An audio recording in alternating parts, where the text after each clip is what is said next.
자, 이제 우리 둘째 날 본문을 먼저 읽으면서 같이 말씀을 나누어 보도록 하겠습니다. 오늘 본문은 이사야서 42장 13절에서 16절의 말씀입니다. 제가 여러분에게 읽어 올리겠습니다. 이사야서 42장 13절 말씀. 주님께서 용사처럼 나서시고 전사처럼 용맹을 떨치신다. 전쟁의 함성을 더 높이 올리시며 대적들을 물리치신다.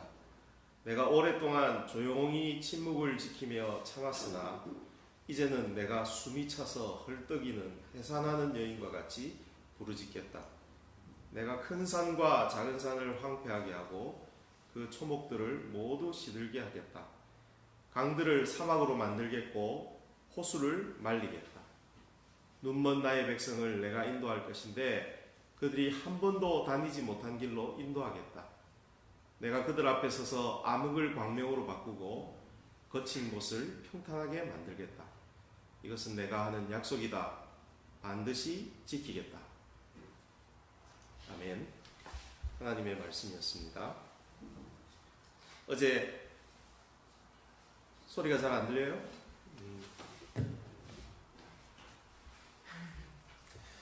어제 미국과 영국과 카나다와 서울과 부산과 대구와 울산과 대전과 각지에서 우리 흩어져 있는 학사님들이 함께 하셨던 것을 이렇게 확인하면서 참 감사했습니다. 또 설거지 하시면서 들으시는 분들, 또 야근하시면서 또 함께 하셨던 분들, 아마 오늘도 그러시리라고 생각을 하는데요.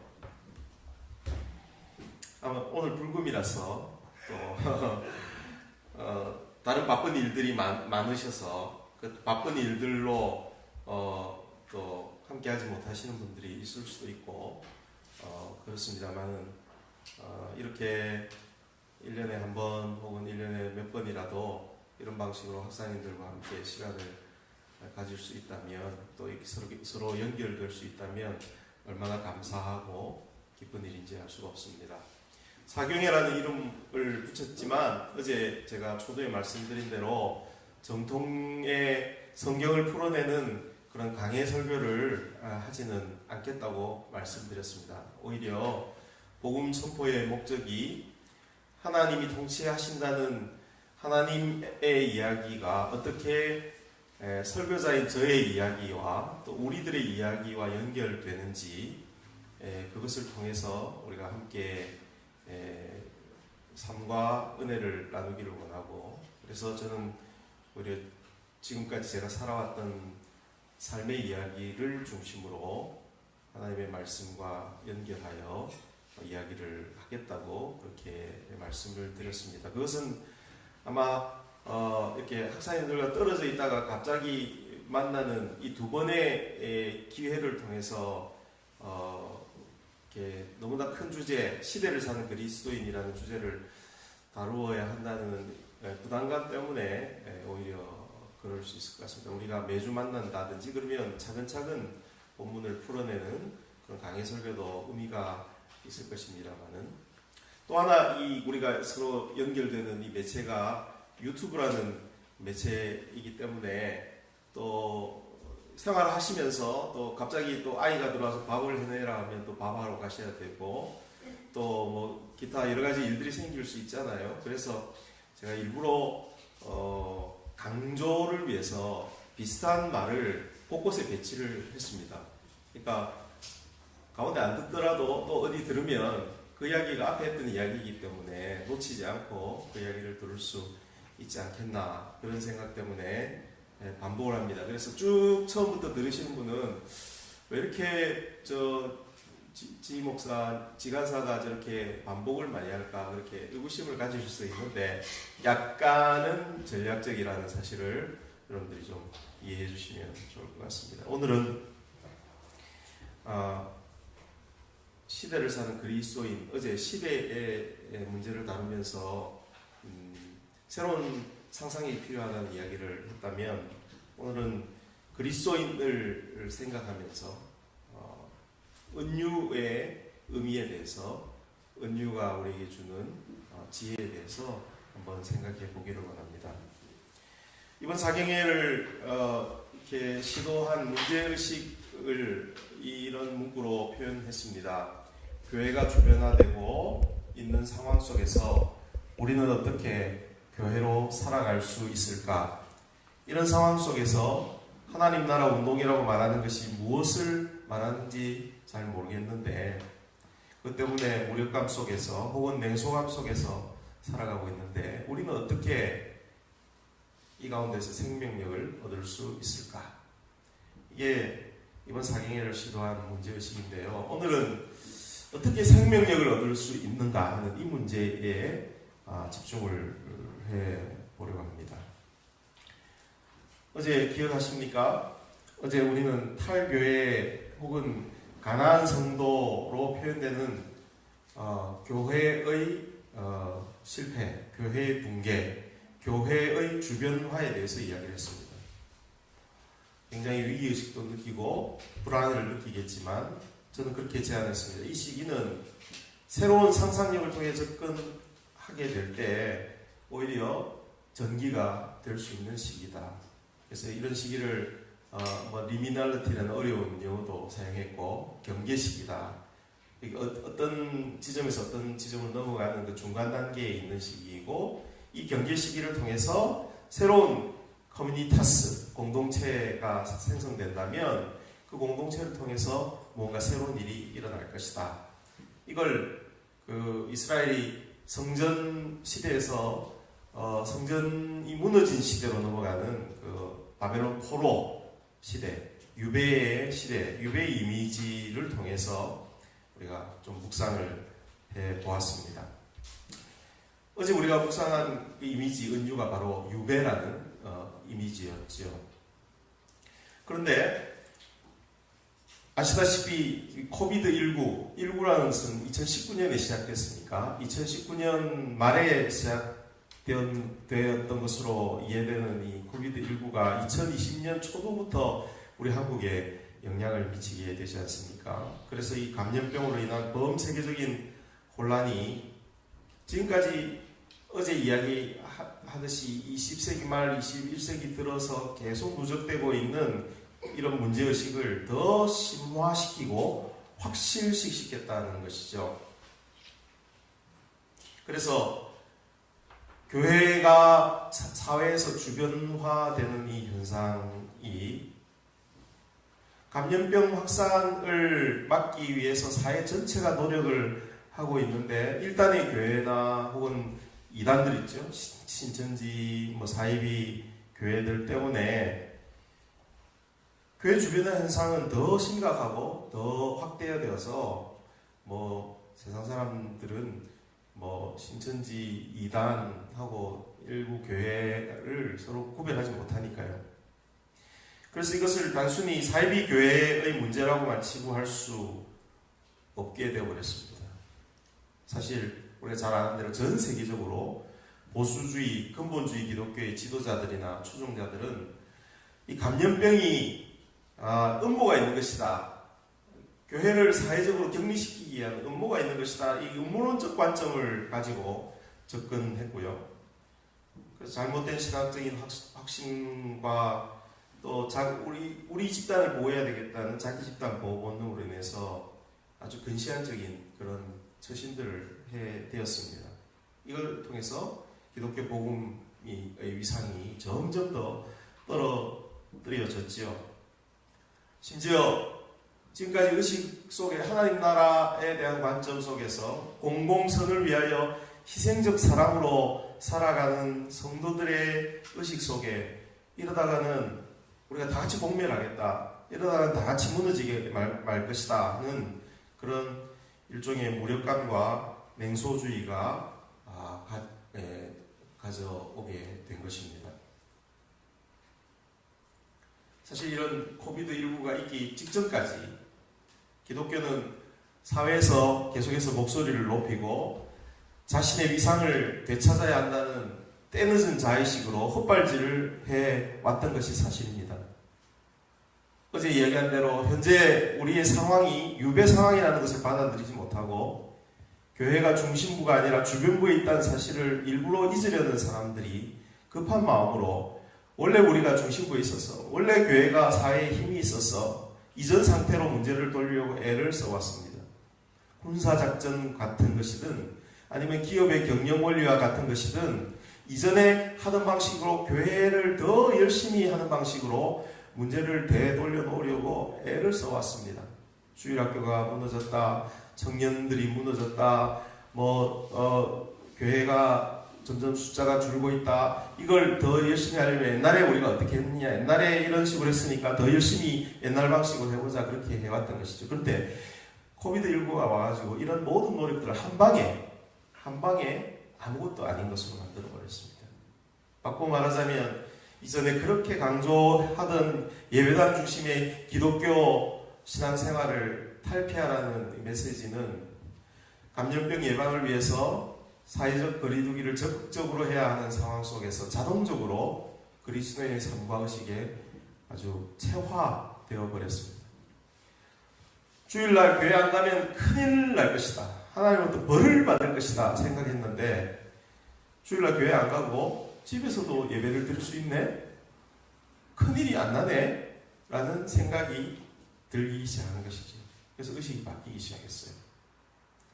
그리고 더 나아가서 적극적으로 신앙생활과 예배가 주일날 교회에 가느냐 출석하느냐 안 하느냐의 문제가 아니라는 사실을 깨닫게 되는 거죠. 사실은 매일매일의 일상생활과 신앙이 관련이 있다는 의식으로 연결된 긍정적인 효과가 있었다고 저는 봅니다. 제가 일상생활 사회연구소를 해서 10수년을 교회당이 중요한 게 아니다, 일상생활이 중요하다. 아무리 이야기해도 통하지 않던 것이 코비드 한번 오니까 그냥 되는 거예요. 연구소 할 필요가 없었어요. 코비드 한번 오면 될 수 있었던 일이라는 거죠. 웃자고 하는 이야기지만 부정적인 면을 더 강조할 수도 있을 것입니다만 요점은 이 하나님께서 이 역사 속에서 우리로 허용하신 이 코비드19라는 이 경험이 모든 것을 다 휘저어 놓았습니다. 학교 교육도 휘저어 놓았고요, 회사 생활도 휘저어 놓았습니다. 옛날에는 다 이제 재택근무 이런 거는 특별한 어떤 택함받은 족속들이 하는 것이라고 그렇게 생각했는데 그렇게 안 하면 안 되는 재택근무도 해야 되고, 사람들과 관계 맺는 것도 관계 잘 맺는 사람들은 하는 말이 뭐죠? 그래 밥 먹어야지. 근데 1년 동안 밥 먹어야지 하는 사람들은 다 거짓말쟁이들이 되어버린 것이죠. 사람들과 관계 맺기도 굉장히 달라져 버렸습니다. 경제활동을 비롯한 모든 사람들이 커다란 변화를 경험하게 되었습니다. 어제 결론 부분에 이것이 하나님이 일종의 우리로 하여금 그 이전에 가지고 있던 것들 다 물 빼도록, 독을 빼도록 언러닝하는 기회가 될 수도 있었겠다, 그렇게 평가할 수 있을 것입니다. 이런 코비드의 출현으로 마스크를 사기 위해서 막 줄을 서야 했던 작년 2020년 한 4월, 5월쯤 아마 작년 이맘때 조금 넘어서였을 것입니다. 제가 어제 말씀드렸던 인물 중에 알란 락스버러라고 있었는데 그 알란 락스버러가 늘 저는 이제 교제도 하고 있고 미션을 이론가로서 이분이 어떻게 생각하고 계신지, 이분이 지금 70대 중반인데 이분의 어떤 홈페이지도 보고 페이스북도 보고 계속해서 이렇게 관찰을 하고 있습니다. 그런데 코비드가 한참인 2020년 4, 5월경에 페이스북 담벼락에 이분이 페북 라이브 토크를 예고했습니다. 이 코비드 시기를 이해할 수 있는 메타포가 있다면 그것이 무엇일지 페이스북 라이브로 토크를 해보자고 제안을 한 것입니다. 어제도 제가 이야기했지만 한국에서는 다들 이 코비드19가 시작되자마자 3월달부터 포스트 코비드 운운을 하고 있던 때라 이 코비드 시기에 대한 메타포가 뭔지를 이야기해보자 하는 이 질문 자체가 저에게는 굉장히 생소한 이야기였습니다. 메타포? 은유? 그걸 이 지점에서 이야기한다는 것이 어떤 의미가 있지? 그래서 궁금해서 저도 페북 라이브 토크에 참석해서 지켜보았습니다. 여러 이야기들이 많이 되었습니다. 지금까지 미셔널 그룹에서 현 시대를 이야기한 이 유배 이미지가 대표적으로 이야기되었습니다. 바벨론 포로와 같은 경험에 대한. 그런데 이건 코비드 이전에도 했던 이야기였기 때문에 그거 말고 이 코비드 시기를 이해할 수 있는 이유가 뭘까? 이야기를 하다가 나온 대표적인 이미지가 다름 아닌 땅이 진동하고 있다. 기초가 흔들리고 있는 지진이 일어난 것과 같은 그런 시기가 이 시기가 아니겠는가. 그래서 성경에 나오는 지진 사건과 하나님이 인재하실 때 시내산이 땅이 진동하고 뭐 그랬던 것들이라든지 지진과 관련된 성경 말씀들 쭉 같이 이야기하고 또 흔들리지 않는 하나님 나라를 이야기하는 히브리서 말씀을 통해서 이 지진의 이 메타포가 어떻게 성경 신학적으로 발전하는지 뭐 이런 이야기들을 쭉 했습니다. 코비드가 모든 근본이 된다고 생각했던 것들을 흔들어 놓는다는 점을 강조한다는 점에서 이 지진의 이미지, 땅의 진동의 이미지는 제법 그 당시로서 신선한 그런 생각이었습니다. 이제 이 일이 있고 나서 저는 한 몇 개월 동안 사실은 마치 화두를 만난 것처럼 이 단어에 꽂혔습니다. 은유가 뭘까? 사실 뭐 은유란 단어를 몰랐던 것은 아니니까. 그러나 우리는 성경에 나오는 은유나 은유의 가치에 대해서 그렇게 깊이 생각해 보지를 못했기 때문에 왜 이 시점에서 이 사람들은 지금 은유를 이해하려고 이렇게 애를 쓸까 하는 질문들을 하기 시작했습니다. 또 하나 이들이 발견했다고 이들이 이제 서로 공유했던 그 땅의 흔들림, 지진이라는 이미지는 어떤 의미를 가지고 있을까 이렇게 생각하면서 뭐 고민도 하고 책도 이제 찾아보려고 하고 이렇게 공부를 좀 했습니다. 마침 페이스북을 보다가 이렇게 이야기해서 페이스북을 본 사람이 되어버리는데요. 사실 그렇습니다. 기독교 신학에서 은유의 중요성을 강조했던 여성 신학자 한 분이 계신데 셀리 맥페이그라는 여성 신학자 돌아가신 분이신데요. 이 여성 신학자의 책을 어떤 분이 자기가 읽었다는 것을 뭐 자랑 겸 추천 겸 했습니다. 근데 그 책은 절판된 책이었기 때문에 그 자랑이 더 매력적이었죠. 어머니, 연인, 친구라는 그런 절판된 책을 이야기를 하는 것을 봤습니다. 저 책을 봐야 되겠다. 그래서 이제 그 책을 구하려고 애를 썼습니다. 나중에 이야기하겠지만 결국 그 책은 살 수가 없었고 그 자랑했던 사람에게 직접 페이스북 메시지를 보내서 제가 이걸 구할 수 없으니까 좀 저에게 우편으로 보내주시면 제가 깨끗하게 잘 보고 다시 돌려드리겠습니다. 이렇게 해서 이 책을 보게 되었습니다. 또 우연히 이제 이 지진의 이미지에 대해서 막 생각하면서 뭐 그동안에 그 시기에 작년 4월, 5월 이때는 이 코로나 이 시기에 대한 생각 때문에 거의 밤잠을 못 자고 이제 여러 루트를 통해서 사람들의 이야기, 포스트 코로나 이야기도 막 듣고 막 그러던 시기니까요. 근데 우연히 신대원 학생들을 위해서 이제 신대원 학생들이 입학했는데 신대원도 수업을 잘 못하는 그런 시기였거든요. 그러니까 이제 몇 개의 신학대학 교수님들이 제법 의식 있는 교수님들이 신학대학 입학생들을 위해서 줌 대화를 갑자기 여는 거예요. 근데 우연히 제가 그걸 보고 들어갔어요. 그래서 이야기를 하는 것을 듣다가 마지막에 이제 그 교수님 중에 한 분, 저도 존경하는 교수님인데 그분이 이런 시기에 읽어야 될 책이 있는데 자기가 추천하겠다. 그러면서 폴 틸리라는 신학자의 신학적 설교 모음집인 흔들리는 터전이라는 책을 소개했습니다.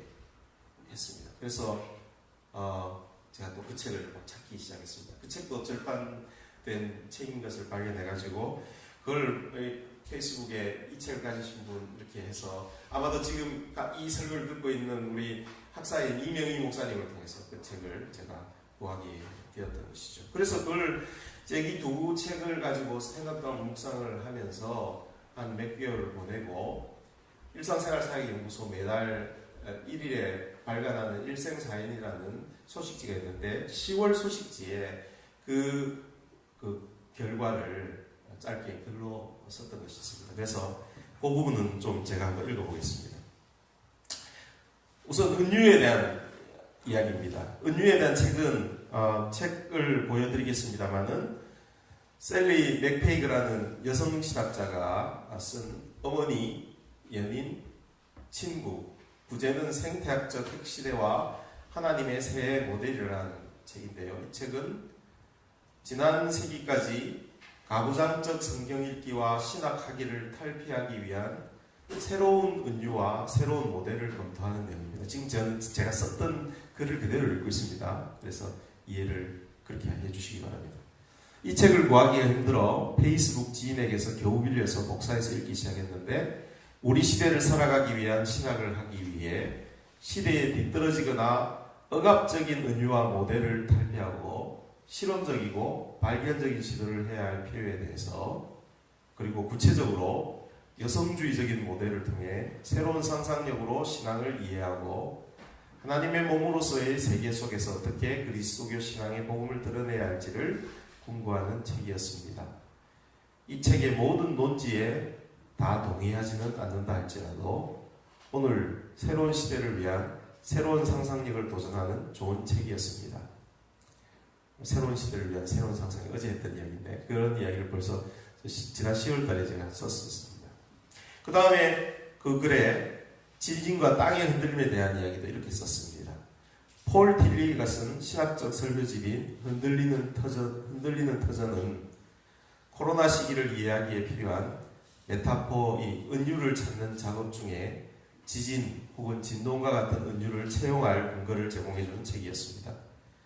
단단한 대지를 그 속에서부터 흔드는 경험은 딜리의 시대, 딜리가 이 책을 1948년 2차 세계대전이 마치고 썼거든요. 이 딜리의 시대에도 대지를 흔드는 경험이 있었고 우리가 사는 이 시기에 특히 코로나 시기 역시 신뢰하는 터전이 진동하는 경험을 하는 시기로 이해할 수 있을 것입니다. 이런 경험을 통해 딜리는 그렇게 흔드시는 분의 의도를 알고 흔들리는 터전 아래에 흔들리지 않는 심년 하나님의 깊은 것을 찾고 묵상할 것을 그 책에서 제안합니다. 이런 점에서 코로나 시기를 보내는 지혜를 얻게 되었습니다. 하나님의 일하시는 깊은 그 심년을 알기를 더 깊어지기를 사모해야 하겠다 생각했습니다. 지난 10월 달에 이렇게 나름대로 이제 은유와 지진, 땅의 흔들림에 대한 이런 메타포에 대한 생각들을 좀 정리를 해 보게 된 것이죠. 이런 은유 메타포에 대한 이 공부가 사실 이 시대를 살아가면서 고민하고 있는 우리 그리스도인과 함께 나눠야 되겠다는 오늘의 이 이야기의 출발점이 되었다고 말씀드릴 수 있을 것 같습니다. 우리 두 은유, 지금까지 우리가 생각했던 두 은유가 있지. 하나는 유배라는 은유, 또 하나는 지지라는 은유. 근데 이 두 은유는 우리에게 더 깊이 파 들어가면 어떤 대안도 제시되어지고 또 소망도 줄 수 있습니다만은 그 자체로는 좀 어둡습니다. 포로가 됐다는 은유잖아요. 그 다음에 또 지진이 일어났다는 은유잖아요. 이것 자체로는 그렇게 희망적이지 않습니다. 유배라는 은유가 주는 새로운 상상에 대해 어제 이야기했지만 마지막 부분에서 제가 언론이 없으면 오히려 이 유배를 통해서 다시 돌아왔을지라도 자기 연민에 빠지기 쉬울 만큼 그 시기를 살아내는 것이 힘든 것이 사실입니다. 거기다가 유배 살고 있는 데다가 엎친 데 덮친 격으로 뭐가 또 임합니까? 지진이 막 흔듭니다. 터전이 진동되는 경험을 했단 말입니다. 우리가 그렇게 살아왔단 말입니다. 기독교가 포로 시기를 경험하면서. 근데 그 시기를 뭐 어떻게 막 해보려고 하는데 코비드가 와서 지진과 같은 그런 것을 대지를 흔드는 그런 경험을 우리가 하게 되니까 힘든 거죠. 그래서 블루에 빠지기가 쉬운 것입니다. 그렇게 사랑하는 사람들과의 모임도 자주 할 수가 없고, 우리 IBF 간사님들은 학생들도 신입생들도 만날 수가 없고, 내가 이것밖에 되지 않느냐, 원래 그것밖에 안 되는데도 불구하고 내가 이것밖에 안 되느냐 뭐 이렇게 하고,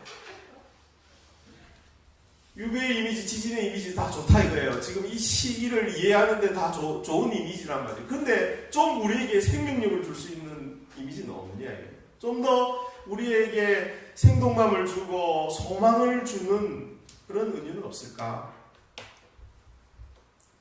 정말 지금 우리는 소망과 생명력을 주는 은유가 필요한 시기입니다. 어제 이야기했던 새로운 상상력도 새로운 은유로부터 나올 수 있을 것입니다. 시대와 교회를 바라보는 새로운 상상력은 그리스도인과 교회와 하나님에 대한 은유를 새롭게 생각함으로 오게 될 것입니다. 그래서 우리는 이 지점에서 은유에 대해서, 새로운 은유의 추구에 대해서 한번 생각을 해 보려고 합니다. 먼저 은유가 무엇인지, 은유의 의미와 가치에 대해서 좀 생각을 짧게 해보고 나서 그 다음 새로운 은유, 우리에게 소망과 생명을 줄 수 있는 은유는 어떤 것이 있는가 질문을 던져보도록 합시다. 먼저 짧게 은유란 무엇인가, 은유의 가치에 대해서 한번 생각을 해보면 좋을 것 같습니다. 대장간에서 나온 책 중에 교회의 얼굴이라는 책이 있습니다. 메노나이트 선교 학자이자 신학자인 존 드라이버가 교회의 이미지, 선교 속에 있는, 원래 원제는 선교 속에 있는 교회의 이미지들이라는 것을 이제 교회의 얼굴이라는 제목으로 대장간에서 출판을 했습니다. 이 책에서 이 존 드라이버는 교회들이 자주 성경적인 이미지에 영감을 받아서 교회의 이미지를 형성해야 되는데, 교회의 이미지가 성경에 뭐 여러 가지 있습니다.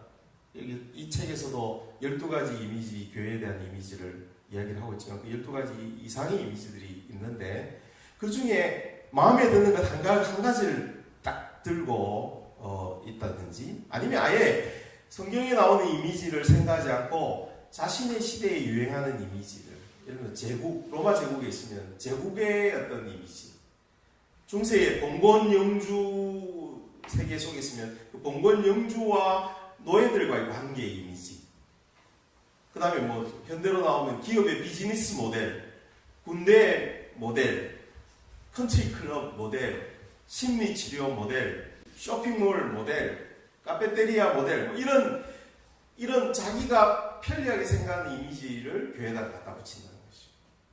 그렇게 해서 교회를 이해해왔고 선교를 해왔기 때문에 결국은 교회의 비전은 더 건조해지고 선교 활동은 왜곡되어져서 전 창조 세계를 향한 하나님의 구원 목적을 따라가지 못했다고 책에서 비판을 하고 있습니다. 그러면서 이분은 이 이미지가 굉장히 중요한데, 이미지는 상상력을 전달해 주는 데 있어서 강력한 수단이기 때문에 교회가 자기 이해를 위해서 사용하는 이미지들이 대체로 교회가 실제로 어떤 존재가 되어야 되는지를 결정한다고까지 이야기를 했습니다. 이미지, 또 은유, 이것이 굉장히 중요하다는 것이죠. 은유적인 언어는 추상적인 언어보다 강력하고도 창의적인 전달 능력을 갖추고 있다, 그렇게 이야기를 했습니다. 존 드라이버가 메노나이트 신학자로서 크리스텐덤 기독교, 콘스탄틴 교회의 유산을 벗어버리고 선교하는 백성으로서의 교회의 이미지들을 열심히 성경을 탐구하면서 추구했다면, 아까 이야기했던 셀리 맥페이그는 여성 신학자로서 세상을 올바로 이해하고 변화시키기 위해 하나님에 대한 이미지를 추구했습니다. 하나님에 대해서 그동안의 하나님 은유가 어땠냐면, 하나님은 왕이시다. 이 왕국 이미지 있죠. 옛날 왕이 다스리는 시대에 성경이 쓰여졌기 때문에 쓰여지는 이미지죠. 근데 성경에 많은 이미지가 있어도 이 왕권적인 이미지, 그리고 정복하는 어떤 모델, 그래서 왕이요, 군주요, 통치자요, 가부장 아버지와 같은 하나님 은유들이 분명히 성경에 있긴 하지만 그것이 매우 강조되어 왔기 때문에 이제 우리 시대는 이런 이미지의 강조에서 벗어나서 상호전적이고 보살피고 책임의식을 나타내는 그런 다른 은유가 필요하다고 주장을 합니다. 그래서 오늘 그 셀리 맥페그의 말을 제가 여기 좀 많기 때문에 좀 적어왔습니다. 보여주신다면 셀리 맥페그는 은유에 대해서 이렇게 이야기합니다. 나는 모든 신학자들이 은유를 필요로 한다고 믿는다. 모든 신학자들은 사실 은유를 필요로 하고 있고 은유로 신학을 하고 있다. 이분은 그렇게 이야기하고 있습니다. 형이상학적 언어는 확실성의 언어이며 절대성의 언어로서 하나님을 안다고 주장한다. 그러나 은유는 그렇지 않다. 은유는 온건하다라고 그렇게 표현합니다. 또 그는 또 다른 부분에서 이렇게 이야기합니다. 은유는 우리에게 상상하도록 마치 그런 것처럼 살아가도록 참신한 가능성을 즐기도록 초대하는데 그런 참신한 가능성이 처음에는 충격을 주고 동시에 흥미도 불러일으킵니다. 또 다른 곳에서 은유는 예수의 비유들과 똑같이 사람들의 인습적 사고를 뒤집어 엎는 충격을 주며 참신한 통찰력을 느끼게 한다. 이분은 이제 한때 강력했던 은유들이 그 시기에는 효용 가치가 있었을 수 있지만 그러나 시대가 바뀌면서 어떤 은유나 모델도 하나님을 이해하는 데 적합하지 않게 될 수 있기 때문에 시대의 변화에 따라서 성경에 나오는 다양한 하나님의 은유 중에 어떤 부분을 발견해야 된다고 이야기를 하면서 여성주의 관점의 은유를 이야기를 하는 거죠. 물론 이분은 이렇게 이야기합니다. 자신의 책에서 자신이 발견한 은유를 절대화할 필요 없다. 왜냐하면 그것도 또 바뀔 수 있기 때문에 그러나 중요한 것은 좋은 은유들은 항상 사람들에게 충격을 가져다 줘서 하나님과 세상을 이해하는데 새로운 관점을 제공한다. 그렇게 이야기를 하는 것이죠. 유명한 미국의 인류학자이며 인문학자인 조셉 캠벨이 한 유명한 말이 있습니다. 세상을 변화시키려면 은유를 바꿔야 한다. 은유가 세상을 변화시키는 데도 중요하다라고 그렇게 이야기를 할 수 있죠. 그래서 우리는 다시 제자리로 돌아오면 우리에게 소망을 주고 생명력을 가져다 줄 수 있는 새로운 은유가 어디에 있을까 하는 것에 질문을 던지고 대답을 해야 될 필요가 있을 것 같습니다. 이런 고민을 하는 중에 제가 만났던 한 책이 있습니다. 마이클 프로스트는 새로운 교회가 온다 제가 번역했다고 얘기한 그 책의 저자인데 마이클 프로스트와 한 여성 운동가인 크리스티아나 라이스라는 분이 쓴 일주일 내내 교회로 살아가기로 번역된 책이 있습니다. 원래 이 책은 미국 IBP에서 나온 책인데 오늘 제가 소개하는 한 두어 권의 앞에서 소개한 책 말고 지금 뒤로 소개할 두 책은 한국 IBP에서 번역하지 않았지만 원래 미국 IBP에서 나온 책들입니다. 그래서 일주일 내내 교회로 살아가기로 번역했지만 원래 제목은 To Alter Your World라는 여러분의 당신의 세계를 변화시키려면 바꾸려면 이라는 그런 것으로 이야기할 수 있는 이 책이 일주일 내내 교회로 살아가기다 이렇게 번역되어 나왔어요. 그 책을 읽는데 거기 은유 이야기가 나오는 거예요. 근데 그 은유 이야기를 이제 사실은 마이클 프로스트가 문제를 제기한 것이 아니고 같이 그 책을 쓴 크리스티아나 라이스라는 여성 활동가가 미셔널 활동가가 자기의 경험 속에서 아이를 둘 갖고 있는 엄마거든요. 이 자기가 성경을 읽으면서 그리고 여성 활동가로서 경험했던 것을 문제 제기를 하게 되었고 거기에 마이클 프로스트가 반응하면서 이 책이 나오게 된 것입니다. 어제 우리 본문 예레미야 29장 4절 7절 예레미야 선지자가 유배 단계에서 바벨론 속에 살면서 그 속에서 새로운 세상이 도래할 것이기 때문에 어떻게 그 속에서 살아라. 그 속에서 일상생활을 살아라. 그 속에서 복의 근원이 되어서 평화를 갈구하면서 살아라, 그렇게 이야기를 했습니다. 예레미야 선지자가.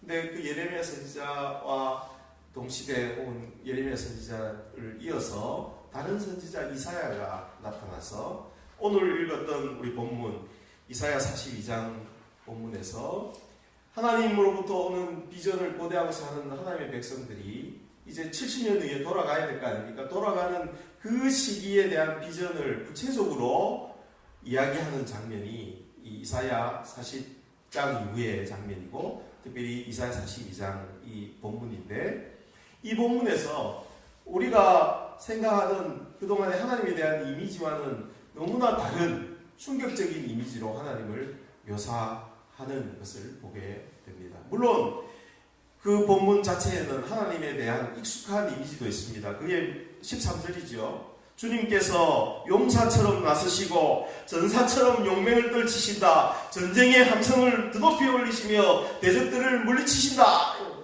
예? 용감한 용사이신 하나님, 전쟁을 벌이시는 하나님, 뭐 이런 거 익숙하지 않습니까? 그죠? 이게 대표적으로 사용되는 그런 은유입니다. 그런 은유와 동시에 갑자기 다른 은유가 사용되죠. 그게 14절입니다. 14절은 내가 오랫동안 조용히 침묵을 지키며, 이 누가 한 내가 뭡니까? 하나님이 하시는 말씀입니다. 내가 오랫동안 침묵을 지키며 참았으나 이제는 내가 숨이 차서 헐떡이는 해상하는 여인과 같이 부르짖겠다. 하나님이 스스로 내가 산모가 되었다. 내가 산모가 되어서 이제 숨이 차서 헐떡이는 해상하는 여인과 같이 부르짖겠다. 충격적인 자기 진술을 하고 계시는 것이죠. 여기에 착안을 해서 이 책이, 아까 말씀드린 그 책이 사용되어졌습니다. 여러분, 저는 이 이사야 42장 14절 말씀을 보자마자 신약의 말씀이 생각났습니다. 그것은 로마서에서 바울이 했던 말씀이죠. 바울은 로마서 8장에서 모든 피조세계가 지금 고통하고 있다고 얘기를 하고 있습니다. 모든 피조세계가 고통하며 신음하고 있다고 말합니다. 로마서 8장 22절에 뭐라고 얘기합니까? 모든 피조물이 이제까지 함께 신음하며 함께 해산의 고통을 겪고 있다라고 말한 이후에 바울은 그 뒤에 26절과 27절에서 하나님이 바로 그 피조물의 고통과 신음에 함께하는 분이시다라고 묘사합니다.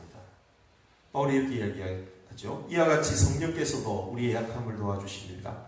우리는 어떻게 기도해야 할지도 알지 못하지만 성령께서 친히 이루다라 말할 수 없는 탄식으로 우리를 대신하여 간구해 주십니다. 사람의 마음을 깨뜨려 보시는 하나님께서는 성령의 생각이 어떤지를 아십니다. 성령께서 하나님의 뜻을 따라 성도를 대신하여 간구하시기 때문입니다. 이게 특별히 삼위일체 하나님 중에 성령 하나님에 대한 진술이 나오고 있죠.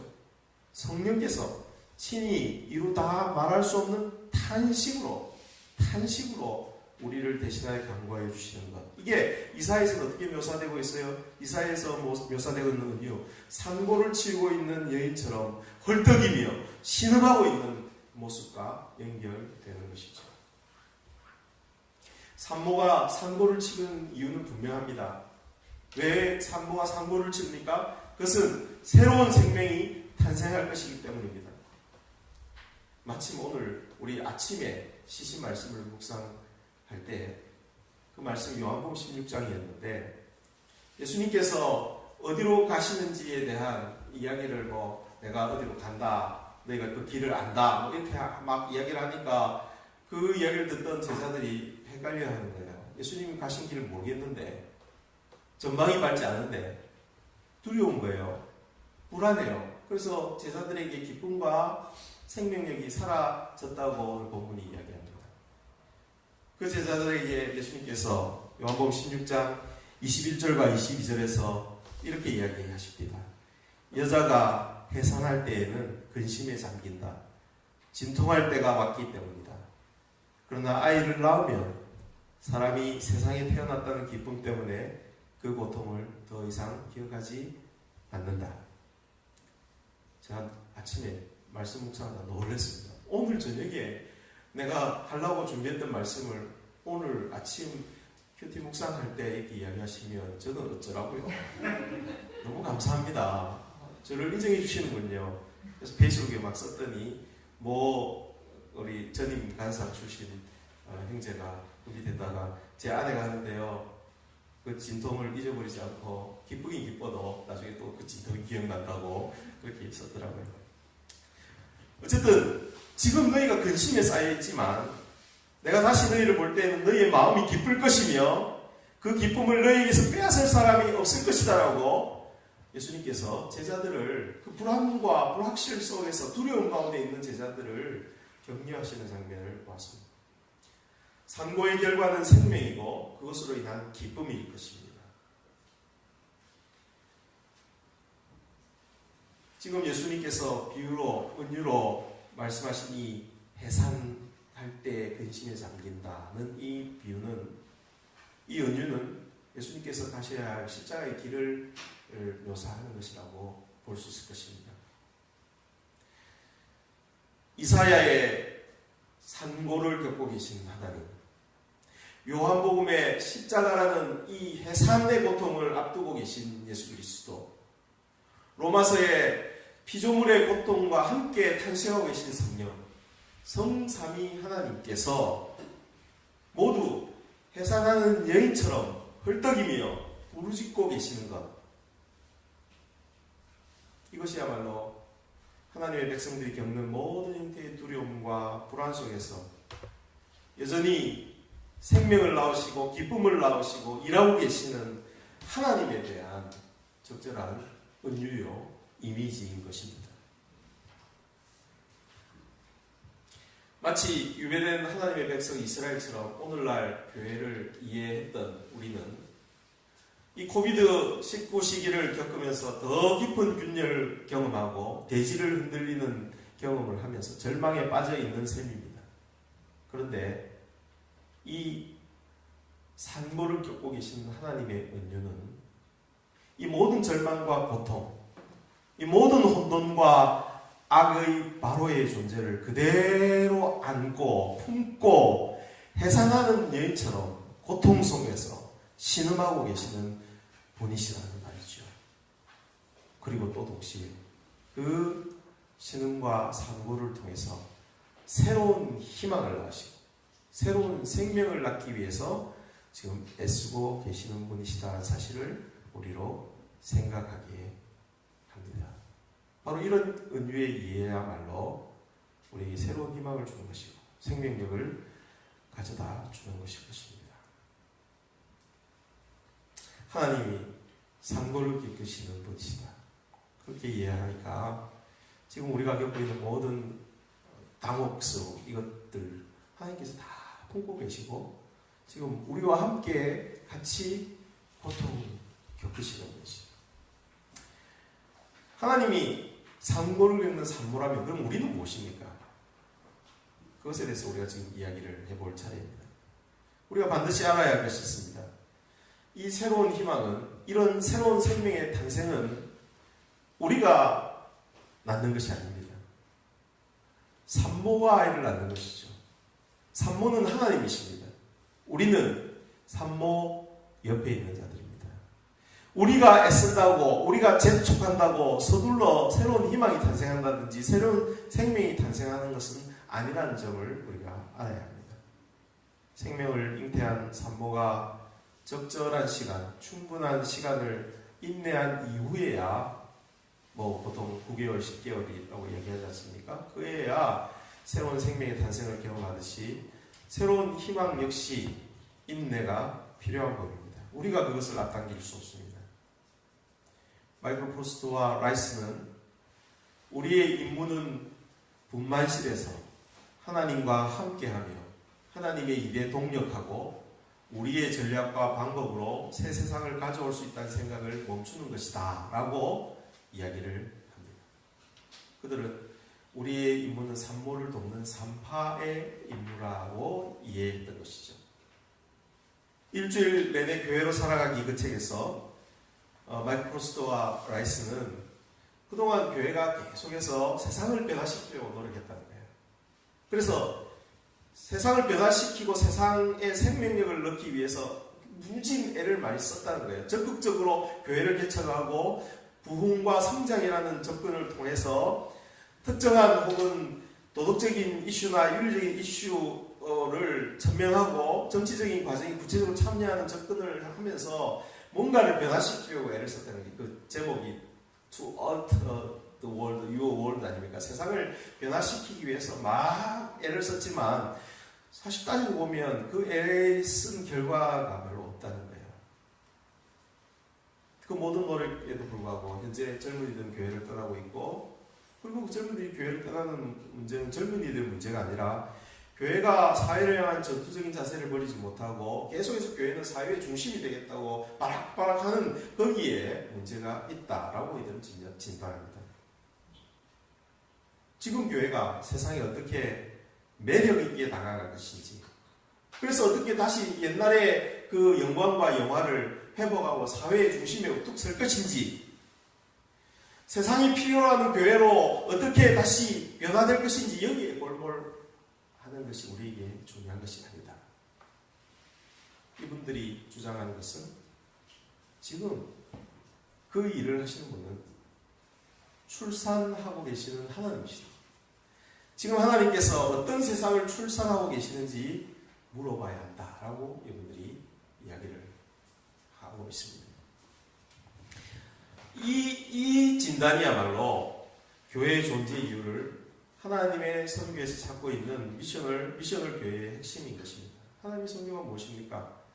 하나님이 지금 세상 속에서 어떻게 일하고 계시는지를 인식하고 분별하고 그것을 경축하고 거기에 참여하는 것이 하나님의 선교라고 그렇게 이야기합니다. 그렇다면 지금 현재 세상 속에서 굴욕을 당하고 멸시를 당하는 복음과 하나님 그리고 교회의 현실 속에서 산통을 느끼며 새로운 세상을 배태하고 나아가시는 하나님은 지금 어디에서 뭘 하고 계시는지 주목하는 것이 현재 그리스도인이 해야 할 일이라고 이야기를 하는 것이죠.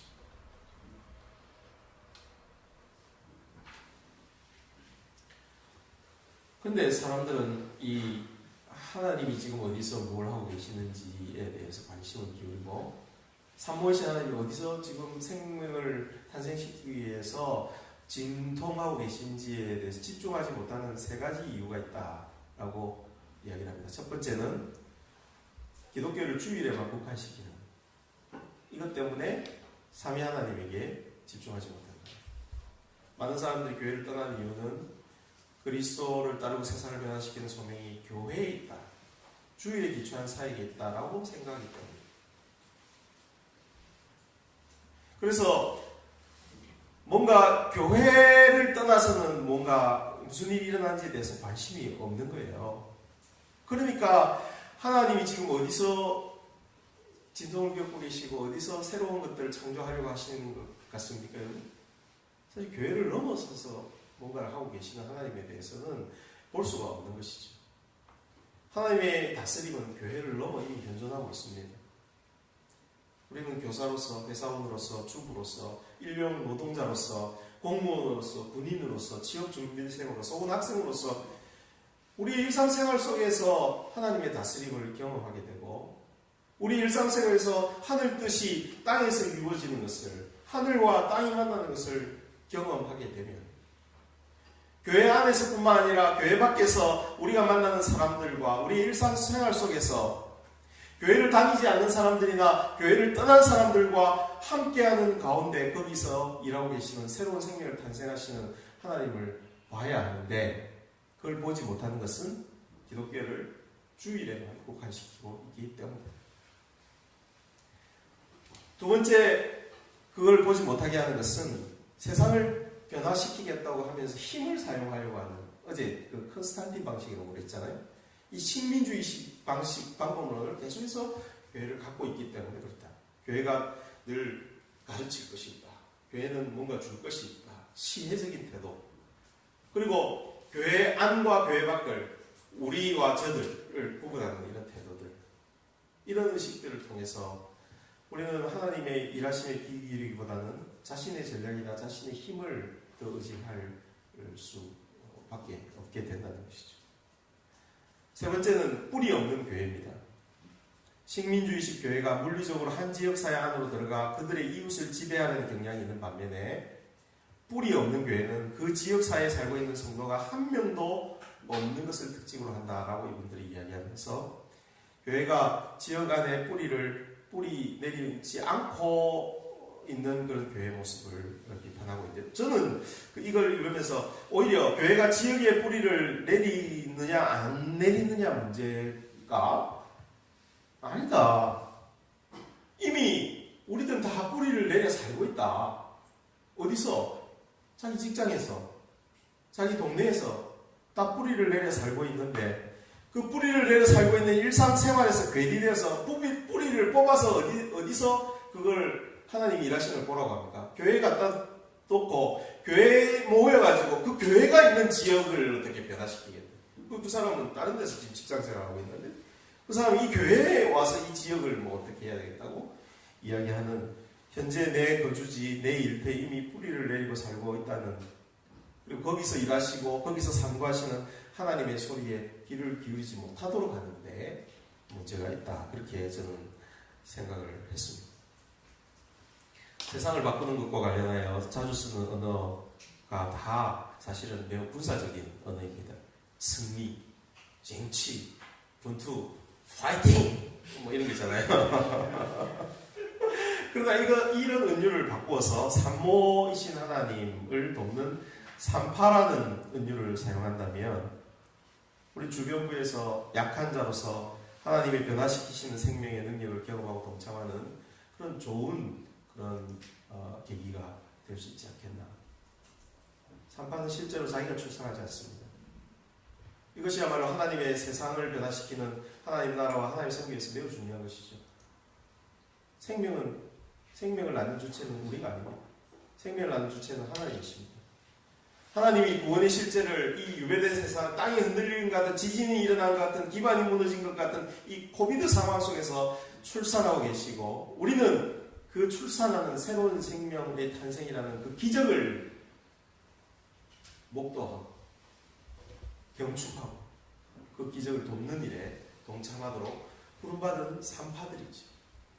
성경의 산파 이야기, 우리 잘 아는 출애굽기 1장의 히브리 여인들이 해산할 때 그 옆에서 히브리 사람들의 번성을 방해하라고 바로에게 명령을 받았지만 그들 시프라와 부하는 영웅적으로 그 명령을 거부했습니다. 그래서 공동체를 돌보아서 이스라엘의 번성에 배후가 되었지 않습니까? 거기에 보면 출애굽기 1장 19절에 히브리 여인은 애굽 여인과 같지 아니하고 건장하여 산파가 그들에게 이르기 전에 해산하였더이다 라는 변명을 하는데, 실제로 많은 경우 산파가 가기 전에 산모가 낳습니다. 실제로. 그죠? 산파가 하는 일이 없어요. 출산하고 힘을 주고 하는 것은 산모입니다. 산모는 낳고 산파는 낳는 일에 동참하여 도울 뿐입니다. 좋은 산파는 자신의 경험이나 자신의 학력을 주장하는 자들, 내가 어디 출신인데 좋은 산파. 오히려 좋은 산파는 자신의 학력이나 것들을 내려놓고 산모의 출산의 힘을 존중하는, 새 생명의 탄생을 촉진시키는 자입니다. 그러므로 우리 시대를 위한 좋은 산파로서 우리는 우리가 갖고 있는 무슨 아젠다, 의도 이런 것들을 내려놔야 합니다. 그리고 산모이신 분, 하나님의 탄생의 힘을 존중하기 위해서 나중에도 이야기했지만 삼위 하나님의 뜻에 귀를 기울여야 될 필요가 있습니다. 좋은 산파는 출산에 도움이 되는 환경을 형성합니다. 그래서 민감하게 출산의 환경과 장소에 대처할 필요가 있는 것이죠. 하나님 새 생명을 낳기 위한 환경이라는 것은 세상이라는 환경 아니겠습니까? 그러므로 세상이라는 환경 속에서 산파가 하나님의 생명이 탄생하기 위해서 이 세상이라는 환경에 귀 기울일 필요가 있습니다. 좋은 산파는 이 산파의 경험을 통해서 스스로 변화를 경험합니다. 톨스토이 말처럼 모든 사람은 세상을 변화시키는 일에 대해 생각하지만 아무도 자신을 바꾸는 일에 대해서는 생각하지 않습니다. 그러나 좋은 산파는 새로운 생명의 탄생에 동참하게 되면서 자신을 바꿉니다. 새로운 에너지를 받고 새로운 생명으로 충실하게 됩니다. 이와 같이 산파로서 새로운 생명을 출산하신 하나님의 동력자가 되면 세상의 변화를 낳는 동시에 자신의 변화를 경험하고 성장하게 되는 것이죠. 이제 우리는 어떻게 이 산모와 산파의 새로운 이 은유를 살아날 것인지에 대해서 이야기를 하면서 이번 사경회의 대비를 한번 마무리했으면 좋겠습니다. 여러분들에게 나누어 드린 브로셔에는 제가 귀 기울기라는 이 하나만 했습니다. 어제는 마지막으로 언러닝에 대해서 이야기했지 않습니까? 오늘은 그래서 리스닝에 대해서 많이 이야기를 하려고 했습니다. 그런데 이제 준비하면서 한 두어 가지가 더 개념이 좀 첨가됩니다. 다 같은 맥락 속에 있기 때문에 크게 당황하지 않으셔도 될 것입니다만은, 먼저 산파로서 우리는 세상 속에서 새로운 생명을 출산하시는 하나님과 동행하면서 귀 기울이는 법을 배워야 합니다. 아까 얘기했듯이 세 개의 귀를 기울여야 됩니다. 하나는 산모의 귀를 기울여야 됩니다. 두 번째는 환경의 귀를 기울여야 됩니다. 세 번째는 자신과 산파 공동체의 귀를 기울여야 됩니다. 이게 이제 세 방향으로의 귀 기울이기를 여러분과 함께 나누려고 하는 것입니다만은, 이 귀 기울이기가 너무 어려워요. 왜냐하면 아까 이야기했듯이 지금까지 기독교는 귀 기울이는 기독교가 아니었기 때문입니다. 뭐 하나님 말씀을 잘 듣자 이런 거는 뭐 이야기를 많이 했지만은, 근본적으로 우리는 하나님으로부터 잘 들어서 우리는 뭔가 가르칠 것이 있고 우리는 마음을 가진 것이 있기 때문에 항상 어떻게 해요? 기독교는 나가서 말해야 됩니다. 가서 전하는 것이, 이게 체질화된 것이 기독교 아닙니까? 그러다 보니까 이게 막 이렇게 세상 속에서 어떤 이제 기독교인에 대한 이해가 생겼습니까? 기독교인들은 말은 잘한다. 말은 잘한다. 말은 잘한다. 그럼 뭐가 안 되는 거예요? 뭐 안 되는 게 많은 거죠. 이게 하나님의 새로운 생명을 탄생하는 데 큰 방해가 되는 경우가 많다는 것입니다. 그래서 우리는 이 listening 혹은 영어로 attentiveness, 뭔가에 이렇게 집중하고 조용히 있는 법을 배워야 합니다. 먼저 하나님에 대해서 배워야 되겠죠. 지금 코비드가 진행되고 있는 중에도 생명의 역사가 일어나고 있기 때문에 우리는 우리의 아젠다를 버리고 하나님께 귀 기울이고 집중하는 것이 필요합니다. 그럴 때 하나님은 말씀을 통해서, 주변의 사람들을 통해서, 뉴스나 전도나 자연현상이나 사람들과의 관계를 통해서, 다양한 경로를 통해서 하나님은 우리에게 말씀하십니다. 오늘 아침도 말씀하셨습니다. 지성근, 산파의 비유, 산모의 비유, 그 좋은 거야. 그대로 가. 말씀하셨죠. 하나님께 기울이는 것, 아무리 강조해도 지나침이 없겠죠. 그러나 우리가 오늘 이 시간 조금 더 이야기하고 싶은 것은 두 번째, 이 환경에 귀 기울이고 세상에 귀 기울이는 것에 대해서 좀 생각을 해볼 필요가 있을 것 같습니다. 우리가 캠퍼스 시절 캠퍼스 문화에 대해서 주의하고 배우려고 하지 않았습니까? 선교사들이 선교지에 먼저 가면 사실은 가자마자 막 복음 전파하고 이러지 못하잖아요. 정말 올바로 된 선교사라면 먼저 선교지에 있는 사람들에게 귀 기울이는 법을 배워야 됩니다. 왜 귀 기울여야 합니까? 먼저 말을 배워야 됩니다. 말이 안 되니까 말 배우기 위해서는 많이 들어야 되고, 또 그곳에 있는 문화나 그곳에 있는 뭐 어떤 경향이 있는 걸 알기 위해서 많이 들어야, 그리고 한참 들어야, 얼마나 들어야? 3년? 6년? 10년? 듣고 나서야 그 다음에 뭔가를 이야기하고 뭔가 귀 기울인 사람이 들어주기도 하지 않습니까?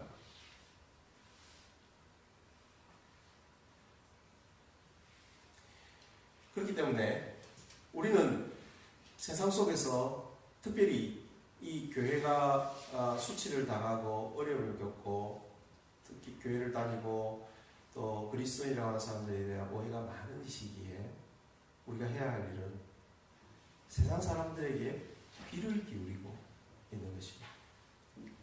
그리고 사람들에게 귀를 기울여 주면 사람들은 한참 자기 이야기를 많이 해요. 요즘 사람들은 이야기하고 하기 때문에. 그래서 코비드 이후에 아이폰 사용자들을 위한 클하가 생기지 않았습니까? 네? 그것 통해서 사람들 막 말하고 싶어 하는 거예요. 네. 그래서 사람들 막 말하다 보면 정신을 차리면 내가 왜 이렇게 말을 많이 하고 있지? 그리고 나서 듣고 있는 사람을 발견하게 되죠. 들어줘서 고맙고 왜 그렇게 잘 들어주는지 묻고 싶고 듣고 있는 당신은 누군지 당신의 생각도 묻고 싶고 그때야 우리는 우리의 할 말을 할 수가 있게 되는 것이죠. 잘 들어야 합니다. 삼위 하나님께 잘 듣는 일, 변화의 장소와 공간이 된 세상과 세상 사람들에게 잘 경청하여 듣는 일, 그리고 또 하나는 함께 동료된 산파 공동체에 잘 듣는 일.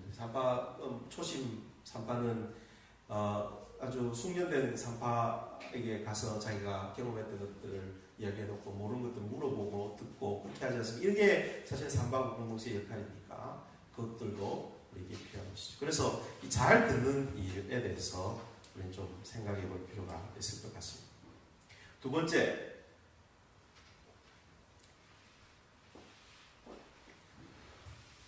번째는 이 듣는 것과 매우 밀접한 관계를 가지고 있지만 조금 다른 개념인데요. 영어로는 faithful presence라고 표현하는 것입니다. 제가 그걸 뭐 여러 가지 번역할 수 있는데 어려운 번역으로 하자면 신실한 현존, 신실한 임재 뭐 이렇게 표현하겠지만은 그럼 그렇게 이야기하면 좀 그렇잖아요. 임재라는 말은 하나님에게만 붙이면 좋을 것 같은데 하기야 저는 임재를 무서운 개를 만났을 때 느낀 적이 있습니다. 제가 개를 싫어하는 지금 개가 우리 집에 있으니까 괜찮은데 옛날 개를 싫어하는 시절에 갑자기 가서 혼자 개를 만났고 눈이 부딪혔을 때 모골이 송년한 여기서부터 끝까지 쫙 개를 만났을 때 개의 임재를 느꼈던 그런 임재라는 그런 거죠. 임재감이 그때 있는 것이죠. 개의 임재감을 제가 느꼈는데 어쨌든 이 신실한 현존이라는 표현보다는 신실한 임재라는 표현보다는 믿음으로 거기 있자. 믿음으로 거기 있자. 그런 이야기입니다. 산파로서 우리가 해야 할 일은 잘 듣는 일이지만 산파가 아까 이야기했듯이 뭔가 자기가 뭘 할 수 있는 일이 아니기 때문에 산모 옆에서 신실하게 있어주는 것이 필요한 것처럼 오늘 우리 이 시대에 그리스도인들이 세상 속에서 신실하게 거기 있는 것보다 더 훌륭한 선교적 전략은 없다라고 말씀드리고 싶은 것이죠. 뭔가 일을 벌이고 프로젝트를 하고 그 다음에 우리는 아직도 살아있어, 우리 IMF는 아직도 살아있어, 우리 교회는 살아있어 그렇게 해서 힘을 과시하고 막 이렇게 나대는 것이 아니라 지금 우리에게 필요한 것은 신실하게 우리가 보냄받은 그곳에 계속 나타나는 거예요. 그리고 그냥 있는 거예요. 그죠? 간사님들은 어떻게 해야 됩니까? 그냥 캠퍼스 가는 거예요. 그냥 거기 있는 거예요. 그냥 진실하게 존재하는 거예요. 이것을 통해서 하나님의 생명이 탄생하고 하나님의 청사진, 하나님의 선교에 동참하는 것입니다. 저는 이게 엄청난 힘이 있고 전략이라는 것을 알게 된 것은 저와 동역하는 일상생활 사이 연구소에 우리 같이 동역하는 연구원들의 삶을 통해서 이것을 봅니다. 그럼 다 알만한 사람들 아닙니까? 신실함으로 이사를 하고 어떤 마을에 가서 2년, 3년 그냥 거기 살고 거기서 뭐 목사다, 간사다 이런 이야기 안 하고 그냥 한 사람의 조합원으로서 거기서 살고 그러면서 거기서 농사도 짓고 또 뭐 마을 도서관도 하고 반찬 가게도 하고 같이 집도 짓고 이렇게 하면서 지금 4년, 5년 지나면서 그 속에서 하나님의 일하심에 동참하는 그런 열매 맺는 모습들을 보고 있거든요. 처음에 가서 한 일은 그냥 거기 신실하게 있는 것이었습니다. 신실함으로 학교를 만들고 그 학교에 계속해서 신실함으로 2명이 오든 1명이 오든 계속해서 모임을 가지고 그 모임에 같이 있어주고 그렇게 해서 어떤 모임이 이렇게 성장하는 것을 저는 봅니다. 저는 대부분의 학사들이 지금 그렇게 살고 있는 것으로 저는 보고 있습니다. 근데 그렇게 살면 우리는 캠퍼스 시절을 생각합니다. 그때 우리가 얼마나 화이팅 했는가? 그때 우리가 얼마나 이렇게 정말 잘 살았는가? 라떼는 뭐 그때는 막 이러면서 그러면서 지금 아무것도 할 수 없는 이것을 무력하다고 생각하는 이게 큰 질병이 될 수 있다는 것이죠. 아닙니다. 지금 우리에게는 그 무력함이 필요합니다. 무력함은 아무것도 하지 않고 그냥 다만 충실하게 그 자리에 함께하는 이것이 중요한 선교적인 전략인 것이죠. 그리고 왜 이렇게 믿음으로 거기 있는 것, presence, 그냥 거기 있는 것이 그렇게 중요합니까? presence라는 말은 임재라는 말이겠죠. 임재. 임재라는 말을 언제 사용합니까? 하나님의 임재, 그리스도의 임재, 성령의 임재라는 말을 할 때 사용합니다. 그레고리 비일이라는 신학자는 창세기에서 계시록까지 일관되게 하나님의 임재와 영광을 드러내는 성전 이미지가 성경을 이해한 중요한 주제라고 성전신학이라는 책에서 이야기했습니다. 하나님은 언제나 창세기로부터 시작해서 계시록에 이르기까지 자신의 임재를 생명과 축복과 결부시키셨습니다. 구원사의 중요 순간순간마다 하나님은 늘 약속하셨습니다. 뭐라고 약속하셨습니까? 내가 함께 너희와 하겠다. 아브라함에게도 내가 너와 함께 하겠다. 모세에게도 내가 너와 함께 가겠다.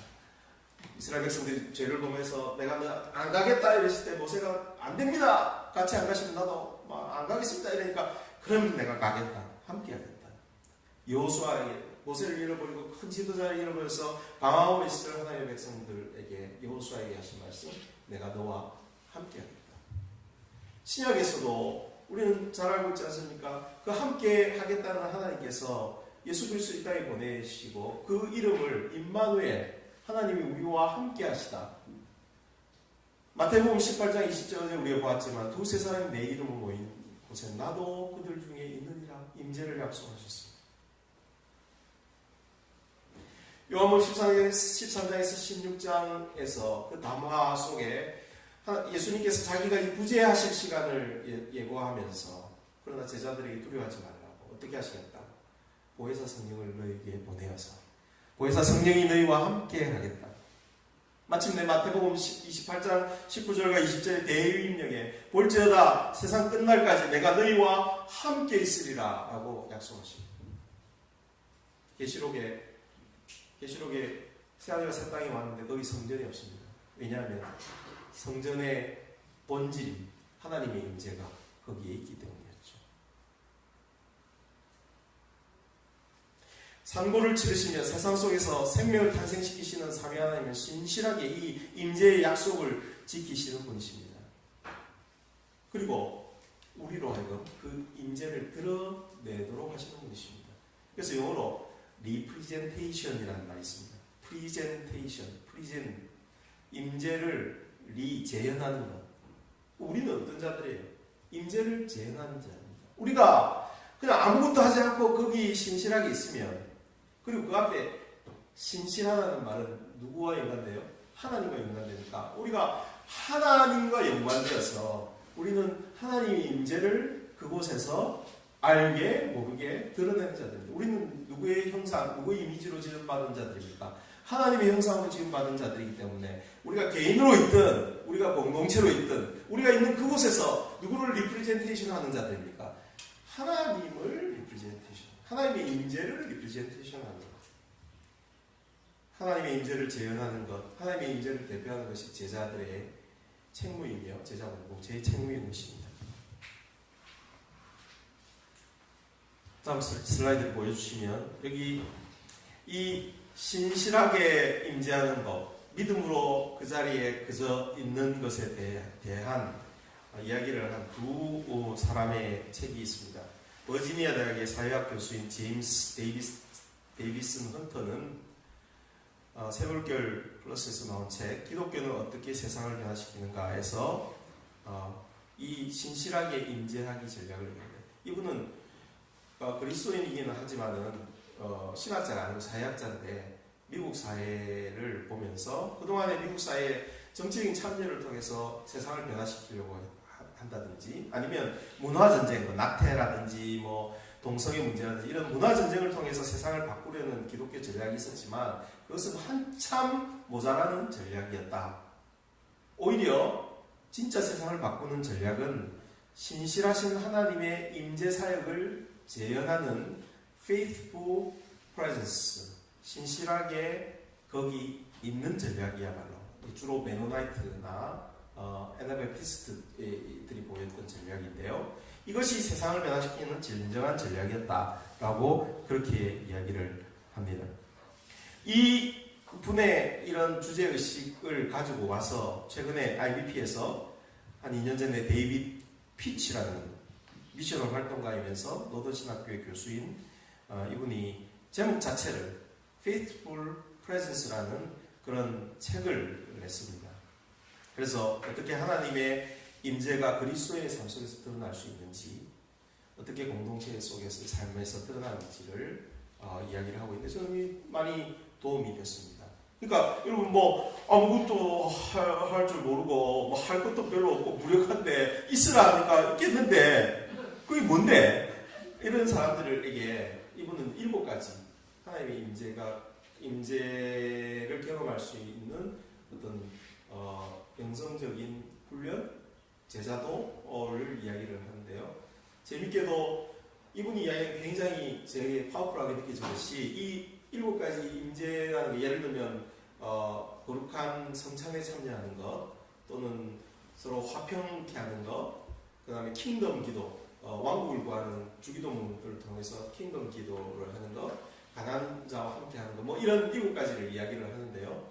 근데 이런 7가지를 통상적으로는 이 교회 공동체가 그 성찬에 참여할 때 하나님이 임재하신다는 걸 경험한다든지 뭐 이렇게 이해를 하지 않습니까? 근데 이분은 교회 공동체를 훨씬 더 동심원을 몇 가지로 생각합니다. 교회 아주 밀접한 교회 공동체 성원들이 이렇게 모이는 큰 모임, 그 다음에 이것이 주중에 가정을 중심으로 모이는 모임. 근데 이건 둘 다 그리스도인들이 주가 되는 것이죠. 객이 아니라.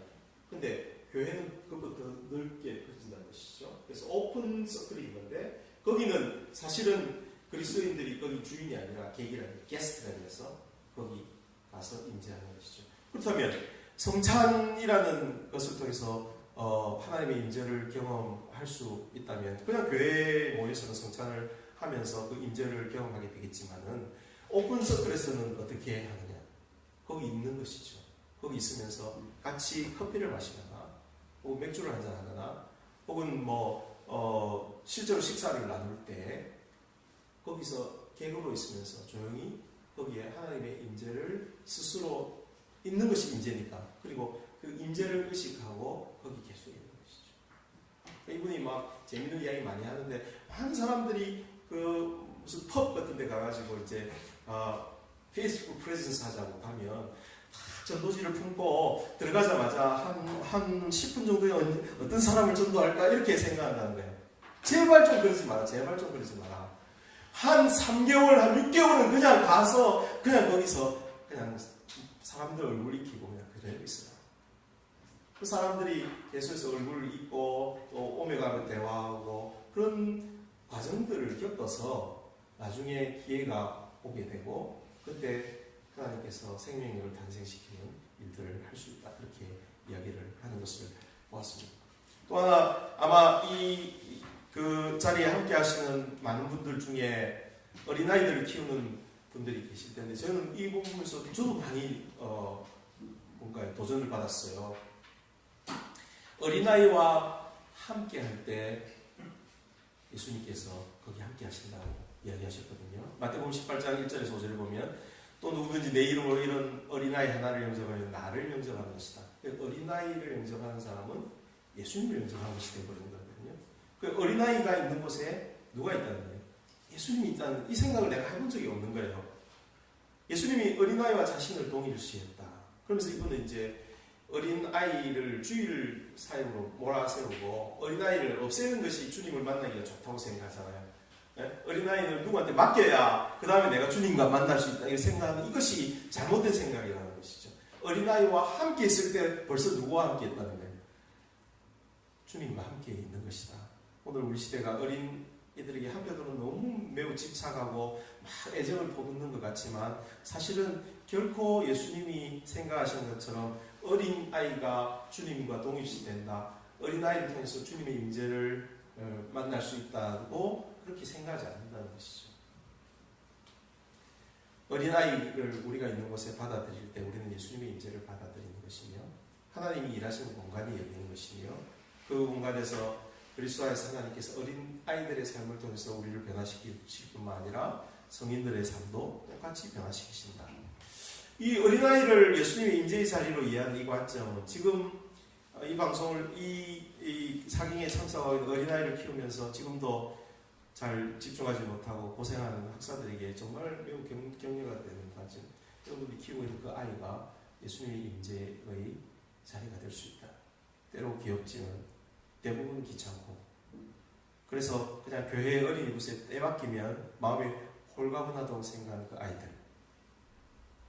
근데 놀랍게도 이 어린이들이 있기 때문에 그 아이들 때문에 그 아이들의 친구들 또래에 믿지 않는 아이들 부모님들과 만나게 되고 이야기가 가능하게 되고 사실 우리 잘 뭐 이야기하지 못하잖아요. 요즘은 아무한테 나가서 이야기하고 이렇게 못하는데 아이들이 있으면 아이들 때문에 부모들이 막 서로 집도 오픈하고 같이 밥도 먹고 이렇게 되거든요.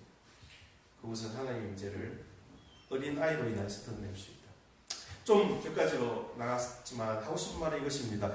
그리스도인이 자기가 보냄받은 그곳에서 삼위 하나님의 영존 임재를 그대로 본받아서 드러내는 것. 신실하게 거기 있는 것. 그래서 그 속에서 하나님의 임재를 재현하고 대표하는 자가 되어야 할 것입니다. 이것이야말로 우리 사역의 중요한 핵심이라고 이야기할 수 있을 것 같습니다. 이것을 통해서 우리는 신실하게 거기 있으면서 결국은 뭐 해야 하겠습니까? 세 번째가 복을 비는 자가 되어야 되죠. 복을 비는 자. 우린 이제 복음을 전하면 이 복음 아닙니까? 복된 소식입니다. 아브라함이 하나님과 언약 속에서 받았던 사명, 소명, 복을 전하는 그 일을 우리가 있는 그곳에서 직장 동료들, 친구들에게 해야 됩니다.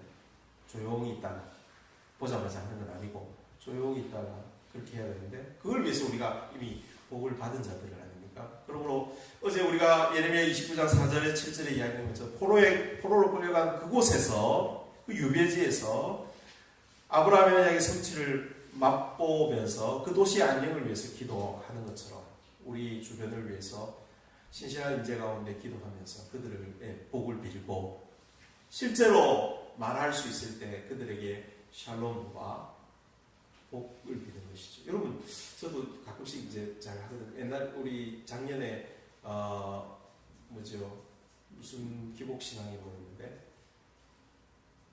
기복신앙 운동을 제가 벌였지 않습니까? 네. 우리 네, 그래 복을 비는 신앙이 기복신앙이라고 생각해서 자기를 위해서 복을 빌죠. 이타적으로 다른 사람을 위해서 복을 빌자. 택시를 탈 때, 택시를 내릴 때 운전사에게 복 많이 받으세요. 그러면 감사합니다 하지 않는 사람이 없어요.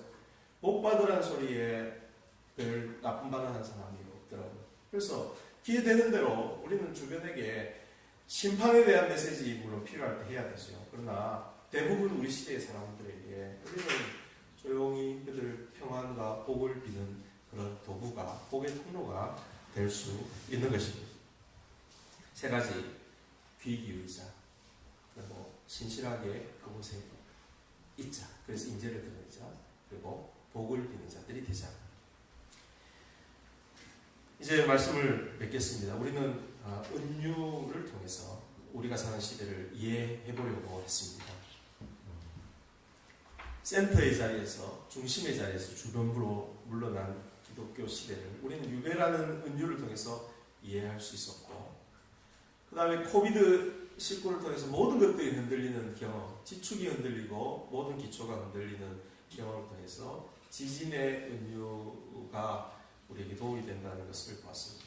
이 두 은유의 소망의 여지가 없는 것은 아니지만 보다 우리 시대의 정서를 반영하고 더 적극적인 생명력과 희망을 가지게 하는 은유가 필요한 지점에서 우리는 이사야 42장에 나오는, 로마서 8장에 나오는, 요한복음 16장에 나오는 삼위 하나님, 이 모든 고통과 신음을 자신의 자궁 안에서 배태하면서도 고통하면서도 내일을 위한 새 생명을 탄생하기 위해 준비 중인 산모로서의 하나님, 그리고 그 하나님과 함께 동력하는 산파로서의 하나님의 백성 그리스도인의 은유를 우리가 생각해 보았습니다.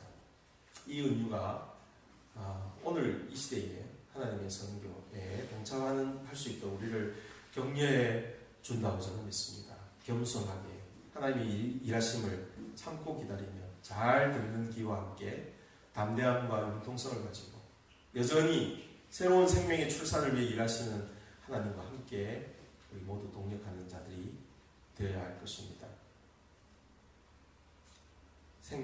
생명력을 꿈꾸고 계십니까? 좀 소망을 품기를 원하십니까?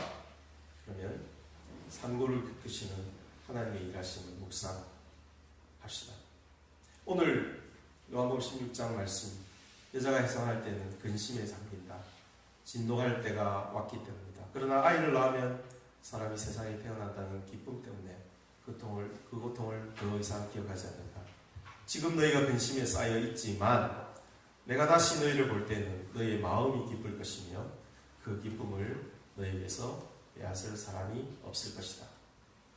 바로 이 뒤에 말씀이 또 기가 막히더라고요. 24절 25절. 지금까지는 너희가 아무것도 내 이름으로 구하지 않았다. 구하여라. 그러면 받을 것이다. 그래서 너희 기쁨이 넘치게 될 것이다. 지금까지는 이런 것들을 내가 너희에게 비유로 메타포로 말하였으나 다시는 내가 비유로 메타포로 말하지 아니하고 아버지에 대해 분명히 말해줄 때가 올 것이다. 여러분 우리 비유, 은유, 이미지에 대해서 이야기했습니다. 그런데 이런 거 이야기하지 않을 날이 옵니다. 주님께서 바로 다이렉트로 우리에게 이야기해 주실 날이 올 것입니다만 그때까지는 우리는 새로운 은유가 필요합니다. 새로운 은유를 간직한 채 그리스도의 이름으로 구합시다. 그러면 우리에게 기쁨이 넘치게 될 것입니다. 어제와 마찬가지로 우리 한 1분 정도 우리 모두 조용히 묵상합시다. 하나님의 임재 안에 거하는 연습을 해봅시다. 아무 기도하지 마시고 아무 생각하지 마시고 뭘 하려고 하지 마시고 1분 정도 조용한 시간을 몇 번이 허락되시는 대로 가지십시오.